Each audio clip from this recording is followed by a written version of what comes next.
Question पूछा था ना एक, बायो इन्फॉर्मेटिक्स। अच्छा क्वेश्चन है बायो इन्फॉर्मेटिक्स। चलो बायो इन्फॉर्मेटिक्स के बारे में ही पहले जान लेते हैं। तो बायो इन्फॉर्मेटिक्स है क्या? तो देखो, बायो इन्फॉर्मेटिक्स सीधी सी बात है कि बायो इन्फॉर्मेटिक्स मतलब कंप्यूटर साइंस या कंप्यूटर, बायोलॉजिकल डाटा और स्टैटिक्स, इन तीनों का कॉम्बिनेशन है। इन तीनों का कॉम्बिनेशन है, ये बायो इन्फॉर्मेटिक्स है। इन तीनों का कॉम्बिनेशन क्या है? बायो इन्फॉर्मेटिक्स है। सर ये बायो इन्फॉर्मेटिक्स में और क्या?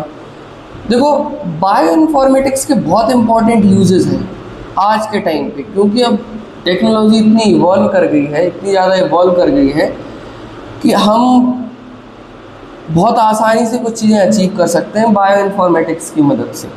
अब जैसे बहुत सारे वायरस या बहुत सारी बीमारियां फैलती हैं, तो ये बायो इन्फॉर्मेटिक्स ऐसी जगह बहुत इंपॉर्टेंट रोल प्ले करता है, क्योंकि हमारे पास क्या है? बायोलॉजिकल डाटा है, दूसरा क्या है? हमारे पास कंप्यूटर साइंस है और स्टैटिक्स है। तीन चीज़ें हैं, है ना। कंप्यूटर साइंस से मतलब यहाँ सॉफ्टवेयर, और स्टैटिक्स मैथमेटिक्स है। तो सपोज कोई भी बीमारी या कुछ भी ऐसा हो रहा है, बीमारी हो रही है या फिर कोई इस बहुत ज़्यादा एक तरीके से पेंडेमिक स्प्रेड हो रहा है, तो हमें बस ये उस बायो इन्फॉर्मेटिक्स में ये डाटा बस डालना है कि वो बीमारी में कौन सा वायरस इन्वॉल्व है या कौन सा बैक्टीरिया इन्वॉल्व है, कौन सा फंगस इन्वॉल्व है। बायो इन्फॉर्मेटिक्स में क्योंकि पहले से सारा का सारा डाटा स्टोर्ड है, जो कि एनालाइज कर लेता है खुद में, वो सॉफ्टवेयर खुद से एनालाइज करके बता देता है कि कौन सा ड्रग, कौन सी मेडिसिन इस बीमारी में, इस वायरस के अगेंस्ट या इस बैक्टीरिया के अगेंस्ट सबसे ज़्यादा यूजफुल होगी। ये बायो इन्फॉर्मेटिक्स का काम है। तो बायो इन्फॉर्मेटिक्स का मतलब क्लियरली है कि बायोलॉजिकल डाटा, कंप्यूटर साइंस और स्टैटिक्स, तीनों को मिलाकर तैयार किया गया बायो इन्फॉर्मेटिक्स। क्या तैयार किया गया? Bio informatics. इसमें स्टडी किस चीज़ की करी जाती है? इसमें स्टडी डीएनए की करी जाती है, प्रोटीन की करी जाती है, और क्या किया जाता है साथ में? डीएनए, प्रोटीन और आरएनए, इन सब की स्टडी करी जाती है और इन सब का डाटा क्या कर लिया जाता है? स्टोर कर लिया जाता है।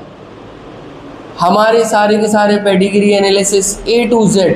अब ये सब और भी चीज़ें होती हैं, जैसे कि जीन मैपिंग। जीन मैपिंग में भी बायो इन्फॉर्मेटिक्स बहुत मददगार हो सकता है ना। बहुत ज़्यादा मदद कर सकता है ये बायो इन्फॉर्मेटिक्स जीन मैपिंग में, क्योंकि पहले से ही उसके पास बायोलॉजिकल डाटा पूरा का पूरा मौजूद है। उसके साथ आप, कई लोग ऐसे होते हैं जिनको दुनिया से अलग थलग ही बीमारियाँ होती है ना, या फिर किसी को बीमारियाँ हैं जनरल, लेकिन वो नॉर्मल दवाइयाँ उनको असर नहीं करती, तो उनके लिए पर्सनलाइज्ड मेडिसिन्स जैसी चीज़ें बनाने में भी बायो इन्फॉर्मेटिक्स बहुत मदद कर सकता है ना। तो कैसे सर? अब ये क्या करता है कि आपकी जीन मैपिंग, आपकी जीन सीक्वेंसिंग, आपके डीएनए आरएनए के जैसे ही आप उसकी मैपिंग करेंगे, जैसे ही आप इस सीक्वेंसिंग तैयार करेंगे और उस सॉफ्टवेयर में डालेंगे, तो वो आपको बता देगा कि सबसे ज़्यादा मेडिसिन आपकी कौन सी असर करने वाली है। ये भी बायो इन्फॉर्मेटिक्स का काम है।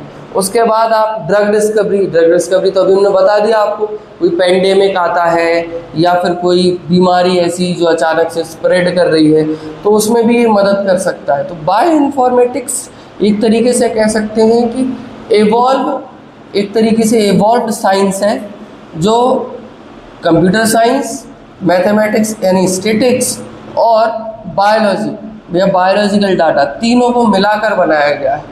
और ये ना आज के टाइम पे वरदान है। अब तो इसमें एआई का यूज़ भी हो रहा है।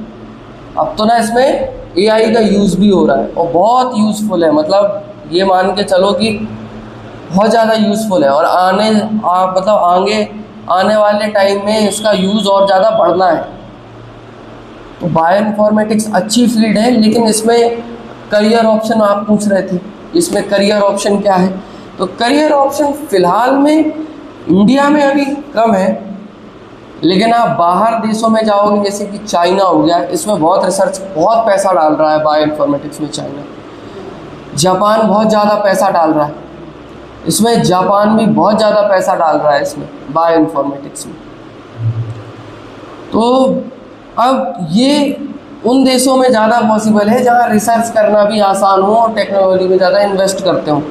इंडिया धीरे धीरे कर रहा है टेक्नोलॉजी में इन्वेस्ट, लेकिन अभी उतना इन्वेस्ट और उतना ज़्यादा रुचि नहीं दिखाता वो इन सब चीज़ों में। वो इसलिए क्योंकि हमारे यहाँ आंतरिक काम इतने मतलब आंतरिक कलह इतनी ज़्यादा है, पॉलिटिकल अनस्टेबिलिटी इतनी ज़्यादा है अपनी कंट्री में, बहुत ज़्यादा। और दूसरी चीज़ ये भी है कि आज 2 महीने बाद इन मध्य प्रदेश में चुनाव है, 4 महीने बाद बंगाल में चुनाव है, 6 महीने बाद उत्तर प्रदेश में चुनाव है। तो जो नेता है, जो पॉलिटिशियंस हैं, वो सारा टाइम उसी में बिजी रहते हैं। अब उसी में बिजी रहते हैं तो ये जो डेवलपमेंट से रिलेटेड चीज़ें हैं, क्या बेटा, वन नेशन वन इलेक्शन के लिए बोला है, वन नेशन वन इलेक्शन के लिए बोला गया है, प्रस्ताव भी रखा गया है, लेकिन कोई अभी इतना वो उसके लिए कुछ लोग प्रिपेयर्ड नहीं है। और दूसरी चीज़, हमारे यहाँ अपोजिशन तुरंत खड़ा हो जाता है, नहीं वन नेशन वन इलेक्शन होगा तो धांधली होगी, ये होगा। लेकिन अच्छी चीज़ है, वन नेशन वन इलेक्शन पे शिफ्ट हो जाना चाहिए, क्योंकि वन नेशन वन इलेक्शन में शिफ्ट होने से एक चीज़ का फ़ायदा है, ये जो नेता 6 महीने बाद यहाँ चुनाव तो यहाँ रैलियाँ शुरू, वहाँ चुनाव तो वहाँ रैलियाँ शुरू, दूसरी जगह चुनाव तो वहाँ रैली शुरू, ये सब बंद हो जाएगा। ये सब क्या हो जाएगा? बंद हो जाएगा।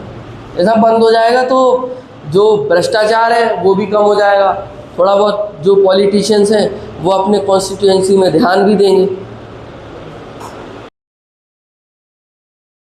For more educational videos please subscribe.